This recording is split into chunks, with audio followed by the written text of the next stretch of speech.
The aggression from him was like really good to see. Like he's been extremely aggressive these last couple of games here, and that's what you want to see from a guy like him, who I think had a rough start to the first half of the season, and then he didn't end the season like as a super high level rookie, but you can see he was getting better. But this is why he wanted to play, where he's in a situation now where he's got to be more of a leader. He's got to take more of that gung-ho attitude. He is the best player out there right now for them, obviously, and he came into the summer league knowing he was going to be the best player out there for them.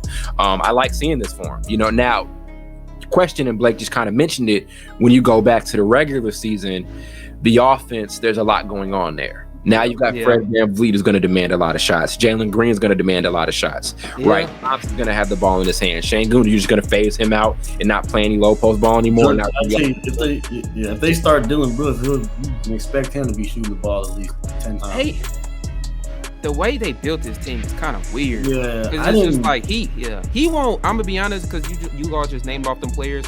He won't be playing like this or really grow like he probably can with this talent on that team. I just don't see it, especially as you just named all those players. He won't get the ball enough. I don't understand I get you want veteran presence, but at the same time, you got guys that are still developing, especially when you sign Dylan. I can understand Dylan Brooks, but with Fred VanVleet, you got guys that are developing at that point guard position, and you still trying to develop a lot of other guys. Like, those guys are going to command a lot of minutes. So those younger guys aren't really going to be able to get that time that they need to learn. They aren't. This Rockets thing is a weird trade-off, man. It's a really weird trade-off because on one hand, roster-wise, defensively, this team should be really good. Ime Udoka, one of the best defensive head coaches we saw from that one season. Fred VanVleet is a great defensive guard. Jabari Smith, I think, is going to develop defensively under him. Jalen Green is going to develop defensively under him. But like I said, offensively, like you guys just said, it's going to be weird because does Fred VanVleet hinder Jalen Green's scoring, development? Does he hinder Jabari Smith's scoring development? Because Fred VanVleet is a volume shooter too. You know what I mean? Like, it'd be different if this was like, yeah, like it's like if this be different if it was like Chris Paul or something like that, some point guard who had a little bit more duality in their game. And not saying Fred VanVleet doesn't, but Fred VanVleet is a volume shooter, right? Great player, great veteran. He's an NBA champion, but he is a volume shooter. Yeah. So this a weird trade-off. You did get veteran presence. You did get better defensively. Ime Udoka was the best head coach you can have here on this team. But then now you're in this weird point that a lot of rebuilding teams get to, where you're kind of like, who are going to be our guys moving forward? And I think that's what this season is going to be about. Who's going to get phased out? I think they can be pretty good, but also we're going to kind of see who's going to get phased out, and who's going to still be in, because we saw that happen like last year, Sacramento, new head coach. Who's the guy that gets phased out of that offense and doesn't even really play anymore? Rashawn Holmes, right? Like, we don't even see, he didn't even play anymore. He was a great player, right? But just got phased out of the offense. So I think that's what it's going to be. I think this team could be good, but I think this could be the year we figure out if KPJ is still going to be a part of this thing, which he isn't. Yeah. You know what I mean? At least not as a point guard, dude. They need to that experiment or whatever that is, they need to throw that by the wayside. It's dead. Yeah, I think they'll figure it out, but I just think they're going to have to get rid of some of them young players they either drafted or just picked up in free agency a couple years ago. But you're going to see some players not be on that team, not this upcoming season, but next season, because there's no way that's going to work. Yeah. And like I said, it's something that'll happen with every team, where you're rebuilding and you figure out what pieces you're going to hold. Like, Orlando's going to be in that situation in a few years. So they're like, okay, a couple of you guys are getting phased the hell out. I think Cole Anthony is the first guy out. There may be a few others. I think Cole Anthony, bro. Honestly, These are Suggs or Anthony. Jalen has been underwhelming. Okay. I think, but either way, there's going to be a guy that's going to get phased out of that process. And so that's what's going to happen here with the Rockets.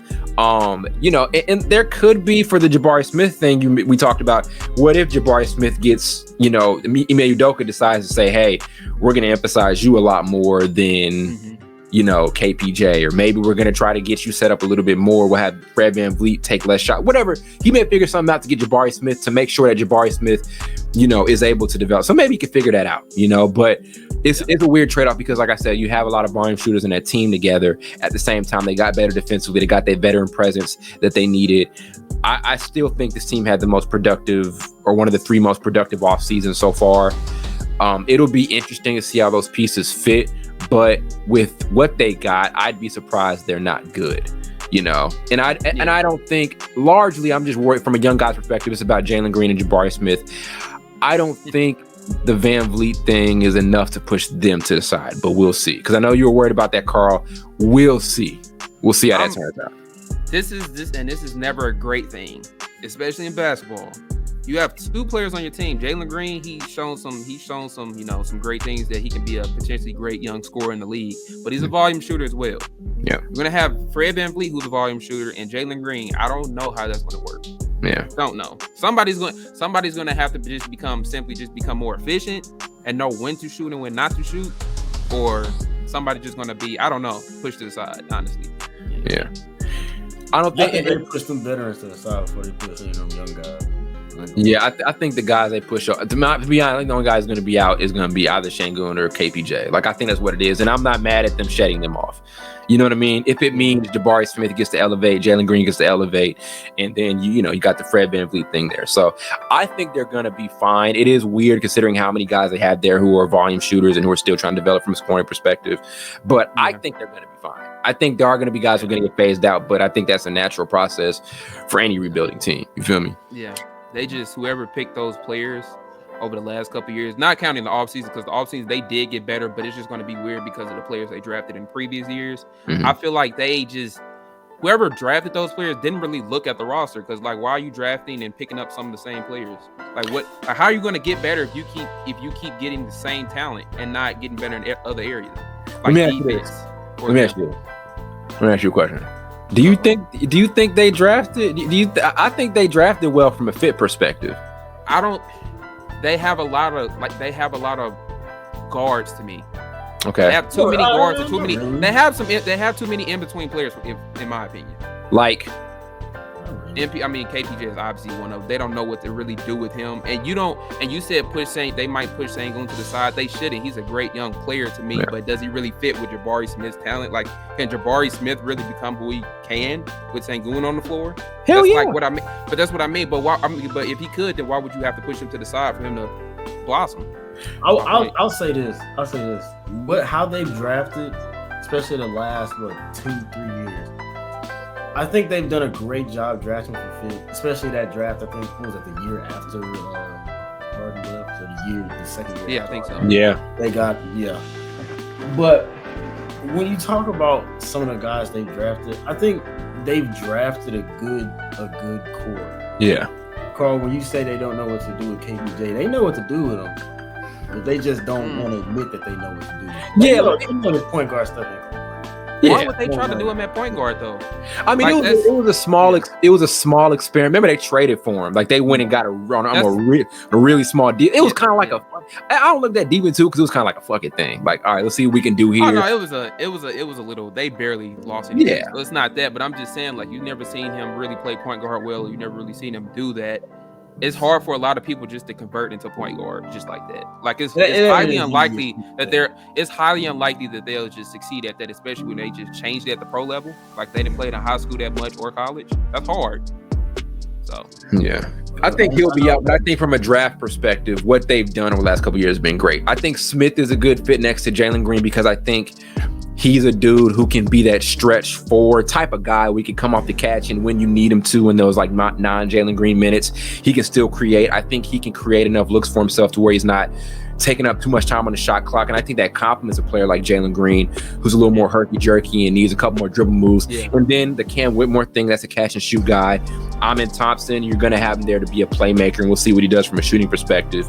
I think they've drafted, and then Şengün's there to pretty much be a big guy who you can throw the ball down to, on that, that playmaker from like the high post or something. I think from a draft perspective, they've done well. That's a decent starting five. Given I'll tell you what, given Cam Whitmore how he develops, but that's a decent little up and down. So who would be the point guard? Would Ime be the point guard? Who would be the point guard? Because you can't just have. That's why I didn't say they necessarily drafted badly. I just don't think they always drafted in terms of do these players fit the best? You can still draft great, but like, did you really? Because obviously the players on your team you drafted can still be good, but do they really fit all the best? And then you get some of these players in free agency like Fred VanVleet, who's a volume shooter, and then you get I forgot his name, but you got another player in Dylan Brooks, and he's obviously a volume shooter. Like, he's the worst one out of everybody. But it's just like, who's going to be the point guard? Because you just can't have shooters on the team. Fred VanVleet. He's not a great. I mean, they don't really have too much of a choice. I think Ime is like the only true point guard on the team. Yeah, I mean, they have two good options. Like Fred VanVleet. Yeah, Fred VanVleet. Fred VanVleet's still a championship player, right? He's a volume shooter. He's still a championship player, and he was pretty much Toronto's point guard.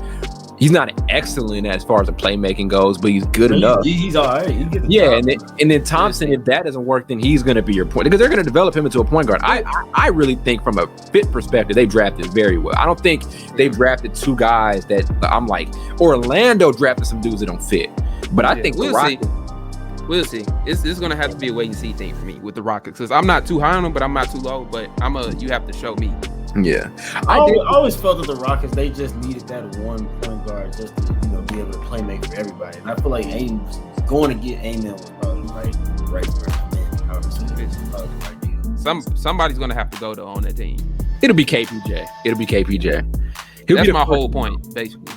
Well, yeah, I mean, like I said, but that's natural. They draft him though. That's just that's natural for any team that's like that's going from rebuild to being good, is they're going to shed a guy or two. You know what I'm saying? I think that's just Like I don't. The VanVleet thing was weird, but at the end of the day, if I look at this starting lineup, it's Fred VanVleet, right? I guess Dylan Brooks, Jabari Smith. I don't like Dylan Brooks.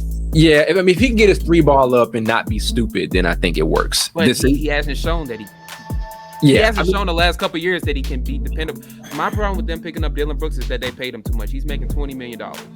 That's the only mistake I think they made this offseason, was paying him. I'm not saying that getting him was necessarily a mistake. Paying him $20 million for a player that fouls a lot, he fouls a ton, isn't a great 3-point shooter. Like, he's not even decent like he used to be when he came into the league. Like, he doesn't do a lot. He doesn't do enough things well for you to be paying him over $20 million, in my opinion.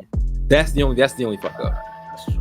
Yeah. But then again, like I said, maybe that could be a thing where you're like, hey, you're here for a year. You're under a really good defensive head coach who's not going to sit there and let you do dumb shit all game like Taylor Jenkins would, right? That makes a huge difference, bro. It does. That makes a huge difference. And you give us a good year. You play some defense, give us a good year and a half. Then if you piss us off a year or two, we just trade your ass. That's $20 million. You play. That's same thing. I wouldn't say same thing with VanVleet. They got an option on that second year. Yeah. This is trial year. If you don't do good this year, you going somewhere else, buddy. Yeah, and like I said, maybe he puts up big numbers. Shanghai. Right. But like I said, sometimes you guys get these guys these big contracts, and then they'll be like, "Hey, we got this guy over here," and you can go. Like, remember the Lakers extended Kyle Kuzma? Oh, I knew he wasn't gonna make it through that. That's what I'm saying. Like, they extended him to trade him, basically. Like, I thought that's what Philly was gonna do with Tobias Harris, and they should do it now. But again, I think that was a situation where you give a guy that money. I think they know he may not be a part of their long-term plans. I don't know. We'll see how that works out, but. This team, I think if you have a starting lineup of maybe Fred VanVleet, Dylan Brooks, Jalen Green, Jabari Smith, and maybe Alperen Sengun, there's spacing. There's a lot of defensive upside in that starting lineup. Your bench is Tari Eason. There's maybe KPJ is going to come off the bench if he's even in the rotation. It's still, whatever the case may be. That's a decent starting five. You know what I mean? And it's a major step up from last year. There's more experience. There's way more defense in your starting five. And you got a hell of a head coach in Ime Udoka who doesn't take shit from young players. He knows how to manage young players, but he ain't gonna take no shit from nobody. I think that's a major step up. They have an A+ offseason to me. Yeah, we'll have to see what they turn into, because last year you all thought they were going to be good, but I'll give you this: they didn't have this many offseason improvements, and they didn't have Ime Udoka as the head coach. Yeah. So I'll give you that. That's why I might think differently of the Rockets this year. But I think they better. I feel like they better make at least a play in. They can make a push for it, especially with these a little bit of that veteran presence they got. I think they can definitely make a push. Because they were tied for having the worst record in the league. The Spurs, them and the Spurs, I didn't even know, but the Spurs were tied for having the worst record in the league. So, but if they end up right where they did last season, that's that's not going to look great. I'm be honest. Yeah, I was It never looks great. was, Yeah, it never looks great if you end up last again. But just like at least end up, I guess, 11th, 12th, not 15th, or yeah.